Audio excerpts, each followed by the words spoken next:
อยเอาให้พ่อแม่พี่น้องนี่ไม่นาสดของข่อยเด้อนาสดตอนเช้าลุกมาแต่บ่นอนบ่ทันได้สวยหน้าเด้อนี่เด้อนี่หน้าบ่ได้สวยนี่สิวข่อยก็เป็นสิวนี่เป็นสิวนี่เป็นสิวนี่นี่เป็นสิวตะกี้สิวข่อยหลายเต็มเบิดหน้านี่เต็มเบิดเป็นหน้าแค่นั้นเป็นสิวนี่ว่าติดสารสิวติดสารเนี่ยมันลามไปเด้อลามเป็นไปเด้อเต็มเบิดตัวนี้เศร้าตัวนี้ขึ้นตัวนี้เศร้าตัวนี้ขึ้นปัจจุบันนี่หลังจากที่ข่อยมักสครับผิวครีมมินของข่อยที่ข่อยปรุงเองที่ข่อยผสมเองแล้วมักหน้าข่อยปัจจุบันนี่หน้าข่อยดีได้เด้ออีพ่ออีแม่หน้าข่อยดีได้จากที่ว่าเป็นสิวหัวใหญ่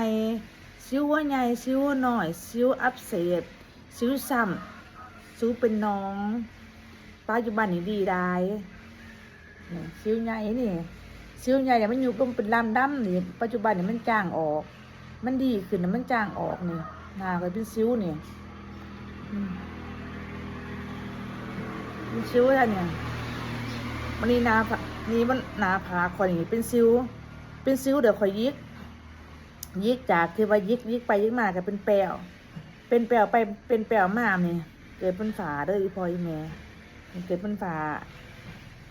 ตะกี้ดำกูนี่ตะกี้เทิงดำเทิงสิวขึ้นแล้วก็หน้าแห้งหน้าบ่แข็งแห้งหน้าติดสารหน้าบ่นุ่มหน้าบ่ซุ่มหน้าบ่อิ่มตะกี้หมอกูนี่อีกตะกี้หมอกูนี่อีกคำกูนี่เด้อพ่อแม่พี่น้องตั้งแต่เขาใส่สครับผิวนั่นสครับผิวขีมินของข่อยตัวก็แต่งเองก็ปรุงเองข่อยหน้าข่อยดีขึ้นหลายนี่หน้าข่อยดีขึ้นได้นี่หน้าบ่ได้สวยเด้อหน้าบ่ทันสวยหน้าสดๆจากบ่อนนอนมาโดดนี่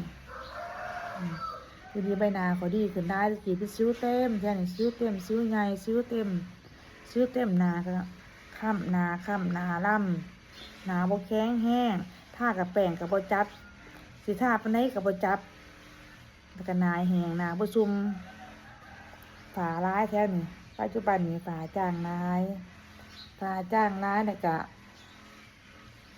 วก็สิวก็ยุบเลยดีขึ้นได้เด้ออีพ่ออีแม่ดีขึ้นได้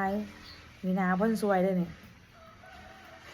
หน้าบ่ได้สวยเด้อนี่เด้อหน้าสดๆโลดหน้าพ่อแม่พี่น้องได้เบิ่งนี่สิวตะกี้เป็นสิวหัวใหญ่สิวหัวลำนี่มันจางลงแล้วก็บ่ดำใส่ดีได้